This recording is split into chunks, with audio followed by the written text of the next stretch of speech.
Brought to you by TechnoSpark 20 series smartphones. Chhatrapati Shivaji महाराजांची तिथीनुसार जयंती आहे आणि छत्रपती शिवाजी पार्क येथे दरवर्षी मनसेतर्फे छत्रपती शिवाजी महाराजांची जयंती उत्सव साजरा करण्यात येतो आणि त्या कार्यक्रमाला माननीय राजसाहेब ठाकरे नेहमी उपस्थित असतात आणि आजही ते या ठिकाणी या कार्यक्रमाला उपस्थित होते. त्यांनी छत्रपती शिवाजी महाराजांना या ठिकाणी वंदन केलेलं आहे आणि मलाही या ठिकाणी त्यांच्या समितीतर्फे आमंत्रित करण्यात आलं होतं. म्हणून मी आणि आमदार आणि आमचे सर्व शिवसैनिक आज या छत्रपती शिवाजी महाराज जयंती उत्सवात आम्ही सहभागी आहोत आणि संपूर्ण महाराष्ट्र आणि देशभरात आज उत्साहाने आनंदाने छत्रपती शिवाजी महाराजांची जयंती साजरी होत आहे आणि आजच्या या जयंतीला एक वेगळं महत्व आहे. शिवसेना आणि मनसेच्या एकत्रित्या आज ही जयंती या ठिकाणी साजरी करण्यात आली. मनसेचा महायुतीमध्ये प्रवेश झालेला आहे. त्याचे हे पडसाद जे आहेत जमिनीवर देखील एकत्र शिवसेना मनसे एकत्र आपल्याला पाहायला मिळते. खूप वर्षांनी म्हणजे 20 वर्षांनी पत्रकार परिषद शिवसेनेच्याच काही जागा त्यांना देण्यात येणार आहे. मनसेचा महायुतीतला सहभाग हा लवकरच भारतीय जनता पार्टीचे वरिष्ठ पदाधिकारी, शिवसेनेचे मुख्यमंत्री आदरणीय एकनाथ शिंदे साहेब, आदरणीय अजितदादा पवार आणि आदरणीय देवेंद्र फडणवीस साहेब या संदर्भातला निर्णय घोषित करतील. परंतु आम्ही यापूर्वीच शिवसेनेच्या वतीने आमची भूमिका स्पष्ट केलेली आहे. आम्ही मनसेचं स्वागत करतो कारण मनसे हा पक्ष शिवसेना पक्षाच्या विचारसरणीचाच पक्ष आहे आणि वंदनीय शिवसेना प्रमुख बाळासाहेब ठाकरे यांच्या विचाराला पुढे घेऊन जाणारा पक्ष आहे. हिंदुत्वाचे विचार पुढे घेऊन जाणारा पक्ष आहे आणि माननीय राजसाहेब ठाकरे यांच्या नेतृत्वाखाली आम्ही यापूर्वी काम केलेलं आहे. त्यामुळे मनसे महायुती सोबत आल्यानंतर निश्चित स्वरूपात आमची शक्ती वाढेल, ताकद वाढेल आणि जो कॉमन प्रोग्राम आहे हिंदुत्वाच्या विचारांचा, बाळासाहेब शिवसेना प्रमुख बाळासाहेब ठाकरे यांच्या विचारांचा जो वारसा आम्ही पुढे घेऊन जातोय तर तो पुढे घेऊन जाण्याकरता दोघे एकत्रित आलं तर निश्चित स्वरूपात आम्हालाही मदत होईल आणि एक ताकद निर्माण होईल आणि जे आदरणीय प्रधानमंत्री नरेंद्र मोदींच्या नेतृत्वाखाली विकसित भारतचे जे स्वप्न आहे ते स्वप्न पूर्ण करण्याकरता महायुतीच्या सर्व घटक पक्षांच्या माध्यमातून एक एनडीएची ताकद निर्माण होते.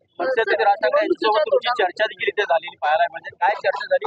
लोकसभा निवडणुकीसंदर्भात काही झालं का चर्चा? नाही, आज कुठलीही चर्चा झालेली आहे. आदरणीय राजसाहेबांना छत्रपती शिवाजी महाराज जयंतीच्या शुभेच्छा दिल्या.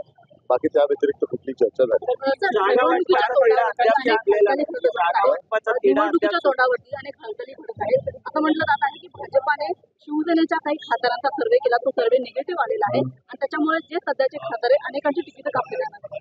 गेले कित्येक दिवस प्रसार माध्यमांच्या माध्यमातून शिवसेनेच्या विद्यमान खासदारांच्या बाबतीत खोट्या बातम्या पसरवल्या जात आहेत. तर माझी आपल्याला विनंती आहे की शिवसेनेच्या विद्यमान खासदारांच्या बाबतीत कुठलाही सर्वेच्या संदर्भातला विचार झाला नाही. माननीय मुख्यमंत्री एकनाथ शिंदे साहेब विद्यमान खासदारांच्या बाबतीत लवकरच निर्णय घोषित करतील आणि विद्यमान खासदारांची कुठली राजकीय कारकीर्द खराब होणार नाही, संपुष्टात येणार नाही याची संपूर्णतः काळजी माननीय मुख्यमंत्री एकनाथ शिंदे साहेब घेतील. 20 वर्षांनी पुन्हा एकदा शिवसेना आणि मनसेचे कार्यकर्ते एकत्र आलेले पाहायला मिळत आहेत. पुणे बंद जुळलेले आहेत. त्याचबरोबर येणाऱ्या निवडणुकीमध्ये मतदानामध्ये देखील आणि प्रचारामध्ये देखील हे बंद जे आहे ते कायम दिसतील का?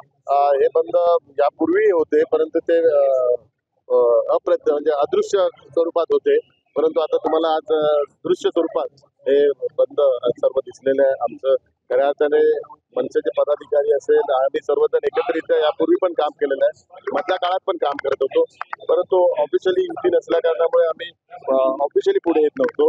परंतु आता लवकरच महायुतीच्या माध्यमातून सगळेजण एकत्रित्या माननीय प्रधानमंत्री नरेंद्र मोदींच्या नेतृत्वाखाली काम करणार आहोत आणि सर्वजण हिंदुत्व आणि राष्ट्रीयत्व या एकमेव विचाराकरता एकत्र येणार आहोत. नवनीत राणा यांना भाजपाकडून तिकीट देण्यात आलेलं आहे.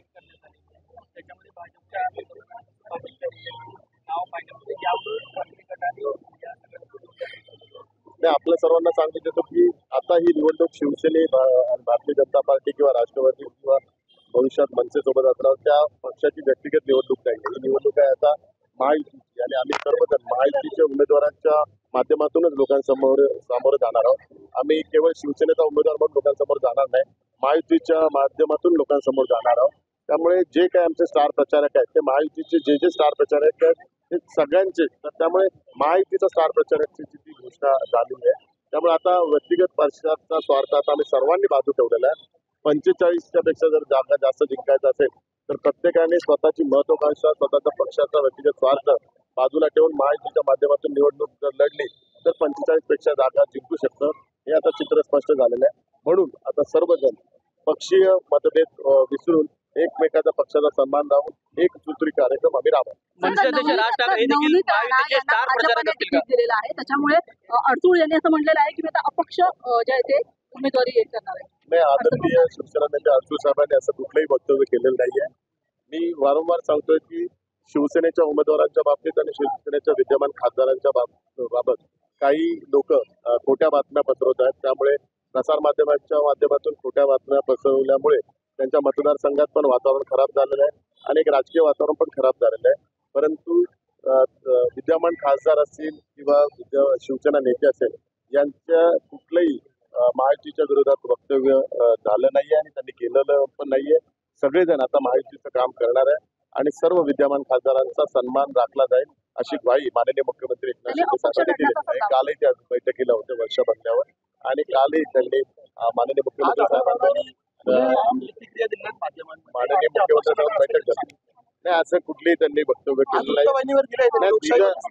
त्यांचं जुनं वक्तव्य असेल. परंतु मी तुम्हाला सांगतो, कारण मी काल रात्री अडसूळ साहेब आम्ही सगळेजण माननीय मुख्यमंत्री साहेबांबरोबर बैठक होती आणि त्याच्यात कुठली त्यांनी अशी घोषणा केली नाही आणि माननीय मुख्यमंत्री साहेबांनी त्यांचा सन्मान राखला जाईल अशी त्यांना ग्वाही दिली.